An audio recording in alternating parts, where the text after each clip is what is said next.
United मुस्लिम forum Udgir की जानिब से T Raja Singh Hyderabad के जो एमएलए हैं, इन्होंने 22 अगस्त 2022 के दिन हुजूर पाक सल्लल्लाहु अलैहि वसल्लम के बारे में जो अभद्र टिप्पणी की थी, अभद्र वक्तव्य किया था, उसके निषेध में आज जो है सो हमने डिप्टी कलेक्टर साहब को निवेदन सौंपा है। और उस निवेदन में हमने मांगनी की है कि टी राजा सिंह के विरोध में जो है सो कायदेशीर कार्रवाई की जाए और संवैधानिक चौखट में रहते हुए उनके अगेंस्ट में जो है सो एक्शन लिया जाए और उनका एमएलए-शिप बर्खास्त की जाए, क्योंकि उनका जो कंडक्ट है वो संविधान के विरोध में है। और हमने जो निवेदन दिया है उसमें महामहिम राष्ट्रपति जी से हमने मांगनी की है कि किसी भी मजहबी जो है सो रहनुमा के बारे में या किसी मजहबी शख्सियत के बारे में किसी भी इंसान को या किसी भी शख्स को किसी भी किस्म की जो है सो गैर जिम्मेदाराना जो है सो बात कहने का कोई हक नहीं है। इस किस्म का कोई कानून जो है सो भारतीय पार्लियामेंट में पास किया जाए, जिसके वजह से आए दिन जो हुजूर पाक सल्लल्लाहु अलैहि वसल्लम के बारे में हो या किसी और मजहबी शख्सियत के बारे में हो, गैर गलत जो बातें हो रही हैं उसका जो है सो सद्देबाब हो और आइंदा लोगों के लिए एक सीख जो है सो इस हादसे से वो लोग हासिल करें। इसी नोयत का एक जो है सो हमने निवेदन माननीय डिप्टी कलेक्टर साहब को दिया है और उनके सामने हमने जो है सो हमारी शराइत रखी है। डिप्टी कलेक्टर साहब ने हमें जो है सो आश्वासन दिया है, भरोसा दिलाया है कि जो भी कार्रवाई होगी वो करने की कोशिश जो है सो करेंगे। हे मानव जातीला दिशा देणारा विचार असतो। धर्माविषयी संवेदना वाढल्या की ते कट्टरता जन्माला येते। भारतामध्ये अलीकडे झुंडशाहीने हत्या करणे, दंगली घडवणे व तसेच वेशभूषावर आधारित आर्थिक व्यवहार हे सगळे गोष्टी कट्टरता हे टोकाला पोहोचल्यानंतर त्याची निर्मिती होते। त्याचप्रमाणे प्रेषित मोहम्मद सल्लल्लाहु अलैहि वसल्लम यांच्या बाबतीमध्ये एखादा चुकीचं वक्तव्य करून देशाची एकता व अखंडता खंडित करण्याचा काम वारंवार भारतीय जनता पक्षाच्या कार्यकर्त्यांकडून होत आहे।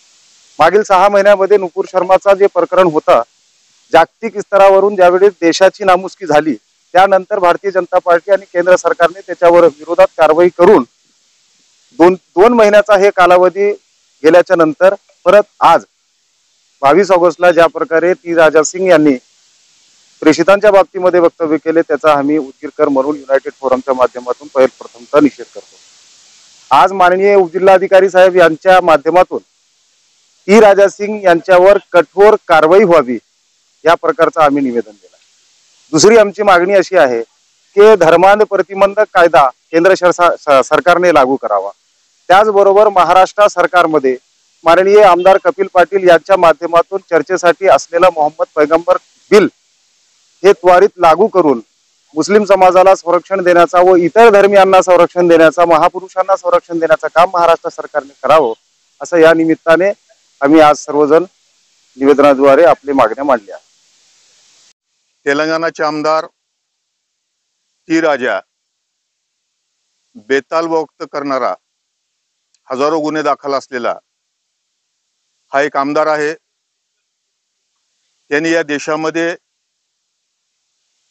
नुपूर शर्माचं समर्थन करून किंवा त्याच्या शब्दाचं समर्थन करून मुस्लिम धर्मामध्ये जे प्रेषित देवाचा दूत ज्याला समजला जातो त्या दूताच्या विरोधात आक्षेपार्ह असं विधान केलेलं आहे। विधान प्रत्येक वेळेस होतात, देशात गोंधळ माजावा, हिंदू मुस्लिम तेढ निर्माण व्हावी, देशातल्या इतर गोष्टीवरून ज्या काही इतर घटना घडतात, महागाई आहे, बेरोजगारी आहे, नैसर्गिक संकट आहे, शेतकऱ्याचं संकट आहे, या संकटावरून लक्ष वळवण्यासाठी किंवा लक्ष बाजूला घेऊन जाण्यासाठी असा एखादा आमदार तयार केला जातो जेणेकरून प्रत्येक धर्मीयाच्या किंवा वेगवेगळ्या धर्माच्या विरोधात एखादा स्टेटमेंट द्यावं, त्याच्या धार्मिक भावना दुखावल्या जावात आणि त्या धार्मिक भावना दुखावल्यानंतर त्या भावनेवरून देशात राज्यात वेगवेगळ्या ठिकाणी अशांतता निर्माण व्हावी असं एक आता शासनाचं धोरण झालेलं आहे।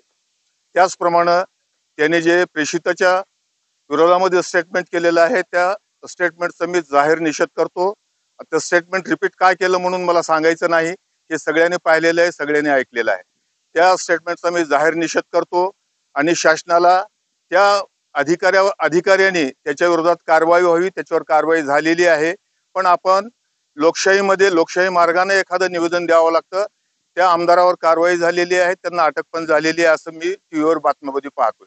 त्याच्या विरोधात कडक कारवाई व्हावी आणि अशी जी मानसिकता लोकांची आहे ती मानसिकता वारंवार समाजामध्ये हार्डवेअर पसरावं आणि लोकांना त्रास व्हावा या उद्देशाने जे लोक एखादं चुकीचं स्टेटमेंट देऊन गोंधळ घालतात किंवा अराजकता माजवतात अशा लोकांवर कडक कारवाई व्हावी असं शासनाला आज डेप्युटी कलेक्टरच्या मार्फत आम्ही या ठिकाणी निवेदन दिलेलं आहे.